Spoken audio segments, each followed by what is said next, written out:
এই যে এখানে একটা মসজিদ আছে, মসজিদটি দেখা যাচ্ছে এখানে। এই পুরো এরিয়াতে এটাই মসজিদ আছে একটা, ভিতরে খুব সুন্দর। আসসালামু আলাইকুম, সবাই কেমন আছেন? আশা করি সবাই ভালো আছেন। আজকে আমি শুধু আপনাদেরকে আমার এরিয়া দেখাবো কিছুটা। আমি যেখানে থাকি এটার নাম হয়েছে রিমরাম।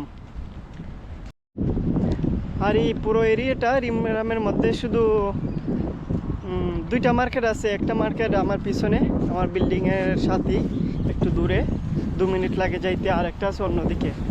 এর ছাড়া আর কোনো মার্কেট নাই, কিন্তু অনেক এক্সপেন্সিভ, অনেক দাম বেশি।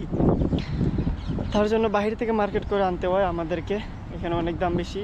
এই যেগুলো ছোটোখাটো জিনিস এগুলো এখান থেকে আমরা নিই। আর চা খাইতে হইলে কিছু একটু দূরে যেতে হয়। এখানে একটা মসজিদ আছে, এখানে একটা শপ আছে, ওইখানে একটা স্টোর আছে কাছানো, ওইটার মধ্যে গিয়ে চাও পান করতে হয়।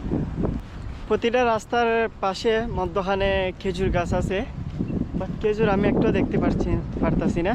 এই যে আপনারা যদি দেখেন, এই যে এটা রাস্তার মোড়, এখানে খেজুর গাছ আছে।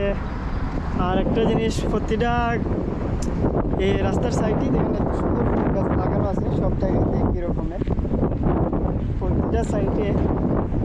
আর মজার বিষয় হচ্ছে এখানে প্রতিটা বিল্ডিং অলসো সেম, কোনো এক্সট্রা না। প্রতিটা কালার, প্রতিটা ডিজাইন সব সেম এখানে। বাট এরিয়াটা খুব সুন্দর, ফ্যামিলির জন্য অনেক ভালো। যাদের ফ্যামিলি আছে তারা এখানে থাকতে পারবেন। প্রচুর রোদ, অনেক রোদ, আমার গাম বের হয়ে গেছে। এই যে এখানে একটা মসজিদ আছে, মসজিদটি দেখা যাচ্ছে এখানে। এই পুরো এরিয়াতে এটাই মসজিদ আছে একটা, ভিতরে খুব সুন্দর। আমি অনেকবার গেছি নামাজ পড়তে। আর ওইটার সাথেই কাছানো একটা স্টোর আছে, চা বিরিয়ানি পাওয়া যায়, সব কিছু।